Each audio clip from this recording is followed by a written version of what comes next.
മലയാള സിനിമയിൽ ശക്തമായ തിരിച്ചുവരവിന് ഒരുങ്ങുകയാണ് ശോഭന. അടുത്ത ചിത്രത്തിൽ മോഹൻലാൽ നായകനാകും. ഒട്ടേറെ വിജയ ചിത്രങ്ങളിലെ ജോഡികളായിരുന്നു മോഹൻലാലും ശോഭനയും. ഭാര്യ ഭർത്താക്കന്മാരുടെ വേഷത്തിലാണ് ഇവർ രണ്ടുപേരും പുതിയ ചിത്രത്തിൽ വേഷമിടുക. തരുൺ മൂർത്തി സംവിധാനം ചെയ്യുന്ന സിനിമാ ഷൂട്ടിംഗ് പൂർത്തീകരിച്ചു.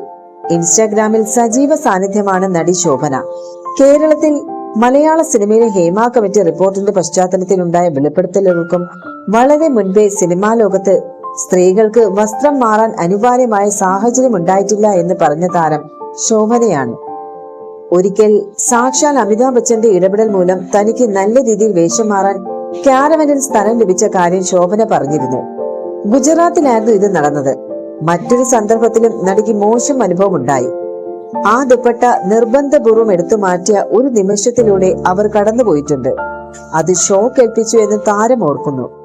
വളരെ വർഷങ്ങൾക്ക് മുൻപ് സിനിമാ ജീവിതത്തിൽ 25 വർഷങ്ങൾ പൂർത്തിയാക്കിയ വേളയിൽ ശോഭന നൽകിയ ഒരു അഭിമുഖത്തിലാണ് ഈ വിവരം പുറത്തുവരുന്നത്. എന്തിനാണ് അങ്ങനെ ചെയ്തത് എന്ന കാര്യത്തിൽ ശോഭനയ്ക്ക് വ്യക്തതയില്ല. തമിഴ് സിനിമയിൽ ആദ്യമായി അഭിനയിക്കാൻ പോയതായിരുന്നു ശോഭന അന്ന്. ഇത് സ്ത്രീകളെ മാനിക്കുന്നില്ല എന്നതിന് തെളിവാണോ എന്ന ചോദ്യത്തിന് ആ ചെയ്തത് പുരുഷനല്ല സ്ത്രീ ആയിരുന്നു എന്നാണ് ശോഭന നൽകിയ പ്രതികരണം.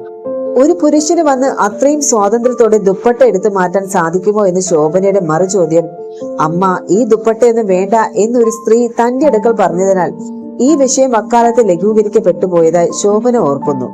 അതിനുശേഷം ഒട്ടനവധി തമിഴ് സിനിമകളിൽ ശോഭന വേഷമിട്ടു. നടൻ രജനീകാന്തിന്റെ നായികയായും ശോഭന അഭിനയിച്ചിട്ടുണ്ട്.